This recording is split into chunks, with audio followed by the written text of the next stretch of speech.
Hey everyone, how's it going? We are back with another Gloomhaven playthrough. Once again, spoiler alert, we'll be covering scenario 13 today, and we are going to be spoiling the cards up to level 5 of every single starting class. So, massive spoiler alert, don't proceed further unless you are ready for what's about to become. Because today, we are playing the Master Class. This is a variation I came up with inspired by a comment that I saw on Reddit.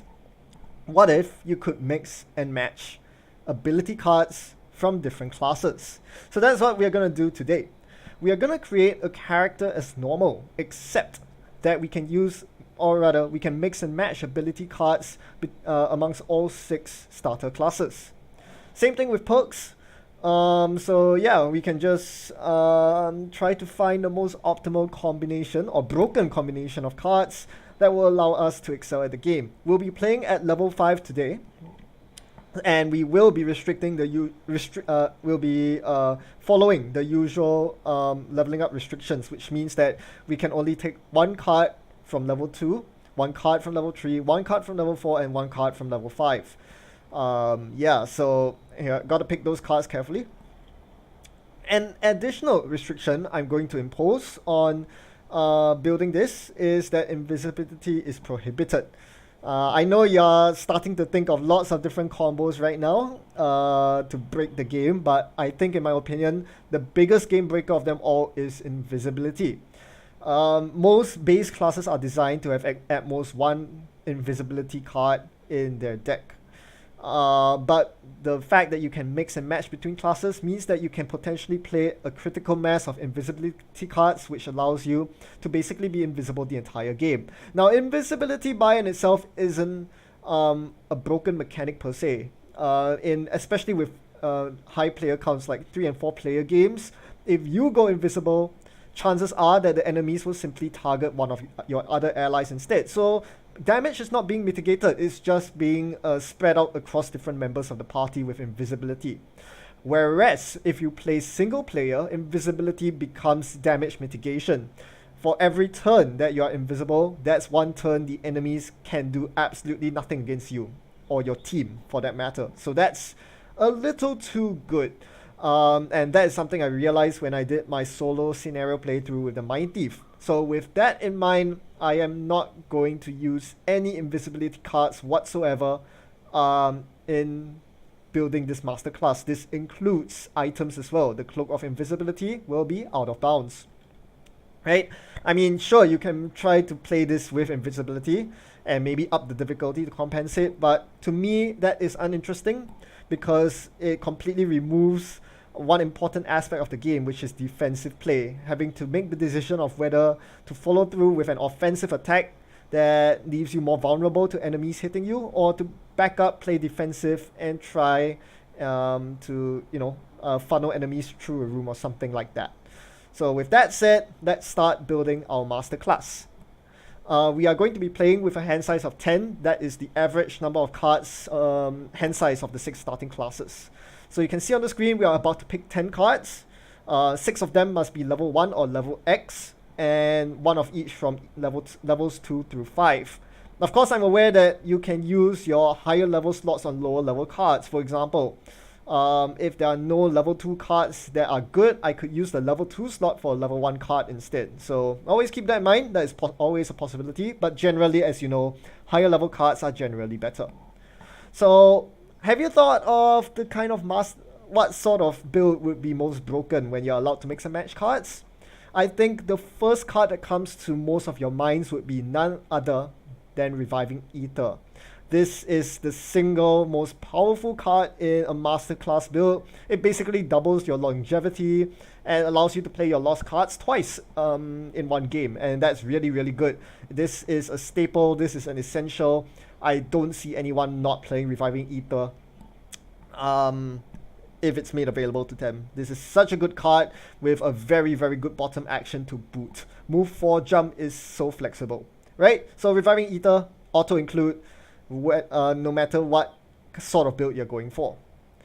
The next card that I feel is also an auto include, given the level that we are at, is level 4's Crack Hearts Rock Slide. This is an amazing, phenomenal ability, and it's definitely above the power curve for its level, right? It's super flexible because it does damage at range, and it's AoE damage at that, but most importantly, it can also be wielded as a way to funnel or channel enemies into places, or yeah, to basically manipulate the routes. So the skill cap for this rock slide is very, very high, and the rewards, the payoff for using it optimally is very massive. Rock Slide is an amazing card, and it's a non-loss, so you can repeatedly use this. It's really amazing. And yeah, even if you go for a build that doesn't involve blowing up boulders like the crack card at all, you would still take Rock Slide because it's just so darn good, right? So these are the two auto includes, I think, no matter what sort of build you're going for. The rest of your 8 cards really depend on what sort of character you're trying to build. There are lots of ways you could do this. You could play a range class. You could play an element-based class. You could play a summons-based class. That would be really interesting. But today we'll be trying out a melee damage build. So generally, melee attacks in the game have higher damage numbers than ranged attacks for obvious reasons. To compensate for the fact that there are fewer targets available with melee attacks, gotta make them more powerful. And the best way to soup up your melee attacks by far is to do what the Mind Thief does. Use her augment. The Mind's weakness, the most broken augment in the Mind Thief class, is going to make a reappearance in the Master class. Adding 2 attacks to all your melee attacks is a very powerful ability, and we are going to abuse that. Most likely, the Mind's weakness will be played early on and will remain in play throughout the rest of the game, allowing us to deal massive damage every single turn, as long as it's a melee attack. Right? So to complement the Mind's weakness, we need some powerful melee attacks, and the most powerful melee attack available up to level 5, in my opinion, is this 2-card Wombo Combo. A big move into Balance Measure. The top of Balance Measure increases in damage the more you move in your current turn. So in the Brute, this is offset by the fact that the Brute doesn't have super good movement cards. The highest non-loss movement card that the Brute has is move 4. However, if you dip into other classes, you realize that the Scoundrel has a reusable move 6. Now that's insane when paired up with Balance Measure. This gives you a reliable way to deal 6 attack every single pass through your deck. This is going to be our bread and butter move that is used to basically outright one-shot kill a lot of enemies. Don't forget, this is a melee attack, so it's buffed up by the Mind's weakness, and if you have Boots of Striding as well, then your 6 attack becomes 10 attack. A 10 attack on a non-loss card is absolutely phenomenal, so yes, this is going to be a workhorse card for sure. Right, let's look at other good melee attacks. We find a very interesting card at level 5 for the Brute. This is Skirmishing Maneuver. I think most standard Brute builds do not take this card because Attack 2, Move 2, Attack 2 is fairly mediocre. However, when combined with the Mind's weakness, the double Attack 2 suddenly becomes very powerful. Double Attack 4, non-loss. Pretty amazing, right? So this is another big damage dealer that we'll be counting on to get our damage done onto the monsters. What else do we have? Next, we have Brute Force. This is another good melee attack that is AoE. So even though the base attack value is low at Attack 2, if you can hit 3 enemies with this, it becomes 3 enemies taking an attack 4 to the face. And let's not even forget, it muddles. So this reduces incoming damage while amplifying your output damage to an area, which is pretty amazing. And the best part about Brute Force is that it has a pretty good bottom as well. A move 2 and shield 1 into self is the perfect way to mitigate damage whilst you are, getting up close and personal with enemies. You'll be in melee range after all, so you'll be expecting to take a lot of damage. Shield 1 will definitely come in very handy. So now we have accumulated a bunch of top actions, a lot of melee attack cards, and we have Rock Slide as well. I think it's time to show up our bottom actions. So far we have Move 4 and Move 6 from Ether and Backstab. Let's look at some interesting bottom actions. First up, we borrow a stun ability from the Mind Thief. Perverse Edge, while being a very weak damaging card, it applies a stun. So that's really important when you're faced against multiple enemies and are performing a single target melee attack. The ability to control the enemies around you, ensuring that they do less damage, will really help in your survivability. Next up, Shield Bash is another survival card. Giving yourself Shield 1 very early on with very good initiative allows you to soak up multiple attacks from different sources. And finally, I decided to round off the deck with Juggernaut, the level 2 Brute card that allows you to mitigate 3 sources of damage. So this is essentially a very powerful heal card. If you block, say, 4 damage on each Juggernaut trigger, there is essentially a heal 12 done over time. So yeah, I would gladly trade a lost card for 12 hit points worth of damage mitigation. So that is going to be our deck. You will notice that it's very brute-centric, and with good reason. Given that we are playing a melee-centric build, we want to be playing cards that are melee attacks, and brutes have the most of them tied with Scoundrel. However, we are not going to play Scoundrel cards because they require allies to be present. Today we are going to be playing a solo scenario with this masterclass, so the Scoundrels gangbang cards are going to be less useful. Right, so now with our deck build, let's look at items and perks. For items, we are going to play Boots of Striding, as we mentioned, with the backstab into a balance measure combo.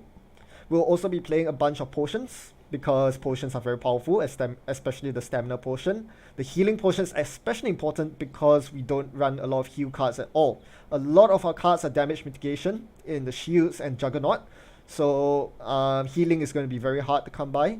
The 3 health from minor healing potion is going to help a lot.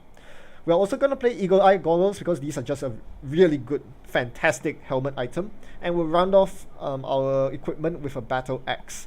This turns a single melee attack into a double target melee attack. So if you imagine the balance measure doing 10 damage, well, what about if it did 10 damage on 2 enemies? That would be twice as good. So Battle Axe really going to help out with this melee strategy. As for perks, we allocated 4 perks because we are level 5. And as it turns out, this is the sweet spot level because that's exactly the number of perks you need to remove all the negative modifiers from your deck. The 5 -1s and the -2 are all removed with the 4 perks that you see at the top right of the screen. This leaves us with a 16 card deck where the only bad card really is the null. So as long as we don't draw a null, we are guaranteed to at least do +0 damage, making our damage output very consistent, very reliable. And that should really help us when computing damage against enemies. Right? So today's scenario 13. The goal is to kill all enemies. We'll be playing at scenario difficulty 3. If you watch my solo playthrough of the Mind Thief, I'm using the same formula, so we are going to be playing at difficulty 3. However, because we are using a more powerful than usual class in the master class, we got to mix and match from different classes.